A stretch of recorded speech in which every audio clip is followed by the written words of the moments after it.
Hello everyone. आज का हमारा टॉपिक है ब्रोंकियल अस्थमा की हम पैथोजेनेसिस इस वीडियो में पढ़ने वाले हैं।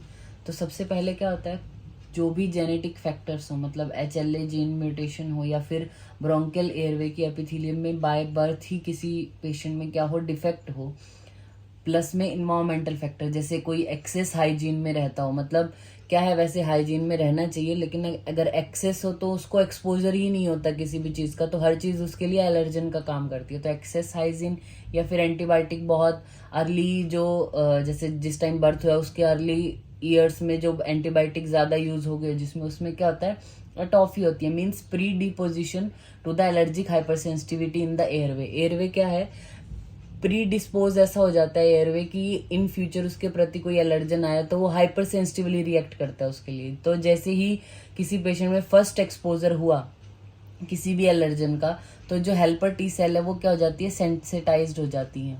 ठीक है, अब ये हेल्पर टी सेल क्या करेंगी, स्टिमुलेट करेंगी बी सेल को ताकि वो IgE एंटीबॉडी प्रोड्यूस करे, और वो IgE एंटीबॉडी अब जाके क्या मास सेल जो है उनके सरफेस पे जाके बाइंड हो जाती है। ठीक है, तो एक्टिवेटेड हेल्पर टी सेल और IgE जो सेंसिटाइज्ड हो गई है मास्ट सेल जो है, अब वो एयरवे में लाइन कर रही हैं, मतलब वो एयरवे उन्होंने पूरा ढक लिया है। पहले ये जो भी जेनेटिक फैक्टर हैं, इन्वायरमेंटल फैक्टर हैं, इसकी वजह से बॉडी में क्या हुआ, सेंसिटाइजेशन हो गया, हेल्पर टी सेल को पहचान आ गया कि ये कुछ अलग चीज आई है जो बॉडी के लिए हार्मफुल है, उसके प्रति ज्यादा ही रिस्पॉन्स करती है। तो बी सेल को एक्टिवेट करेगा, B cell IgE antibody produce करेंगे जो मास सेल से जाके अब बाइंड हो जाएंगी और वो पूरे एयरवे में लाइन करती हैं। जैसे ही सेकेंड टाइम उस सेम एलर्जन का एक्सपोजर होगा तो दो तरीके का रिस्पॉन्स आता है, early response and the delayed response. Early response में क्या, 0 to 2 आवर्स में क्या होगा, जो एलर्जेंस हैं वो cross link IgE antibody on mast cell ये सब क्या करेंगे, रिलीज करेंगे, हिस्टामिन, ल्यूकोट्रिन और अदर इन्फ्लामेटरी जो भी मीडिएटर है उन सबको रिलीज करेगा, जिसकी वजह से वेस्कुलर परमेबिलिटी बढ़ जाएगी, गॉबलेट सेल का हाइपरप्लेजिया होगा, जो ब्रोंकियल स्मूथ मसल्स हैं उनमें कॉन्ट्रैक्शंस होगा। इन तीनों कारणों की वजह से क्या, एयरवे ऑब्स्ट्रक्ट होगा और पेशेंट को अस्थमा डेवलप होगा, अस्थमा का अटैक आएगा। या फिर डिलेड रिस्पॉन्स की अगर हम बात करें, 3 से 4 घंटे बाद क्या होगा, जो मास्ट सेल हैं, हेल्पर टी सेल है, ये क्या साइटोकाइंस रिलीज करती हैं। अब ये साइटोकाइंस की वजह से जो और WBC है, मतलब जो ग्रेनुलर WBCs हैं उनमें मैच्योरेशन होता है, जैसे कि हम बात करें मेनली इओसिनोफिल की।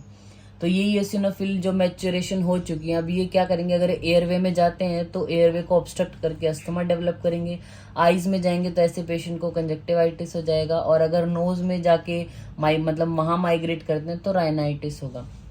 तो ये है हमारी पैथोलॉजी ब्रोंकियल अस्थमा की। और अगर हम इसको आयुर्वेद से कोरिलेट करने की कोशिश करें तो क्या, किससे, हम तमक श्वास से कोरिलेट करते हैं।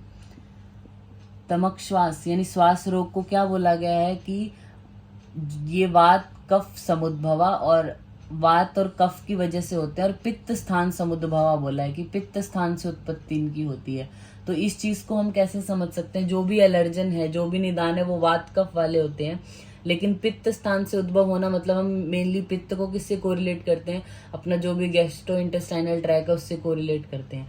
अगर हम यहाँ पे बात करें कि ये मास्ट सेल जो है वो सेंसिटाइज्ड हो जाती है, मतलब IgE एंटीबॉडी उन पे जाके बाइंड हो जाती है, IgE मास सेल पे जाके बाइंड हो जाती है। अब ये मास सेल मेनली प्रेजेंट होती है हमारे GI सिस्टम में। तो हम मान सकते हैं कि क्या बोला है कि पित्त स्थान से उद्भव कहाँ से हो रहा है, पित्त स्थान से हो रहा है वात कफज व्याधि हमारा तमक श्वास, लेकिन पित्त स्थान से वो समुद्भव होता है, यानी मास सेल सबसे ज्यादा GI ट्रैक में होती है, लाइन करती है। तो ये जो सेंसिटाइज्ड हो जाती है ये पूरे एयरवे और GI ट्रैक उन सब में लाइन करती है। जैसे ही सेकेंड टाइम एक्सपोजर हुआ उस एलर्जन का तो वो अर्ली और डिलेड रिस्पॉन्स को करने वाली होती है। तो ये हमारा टॉपिक हो गया ब्रोंकियल अस्थमा। Thank you.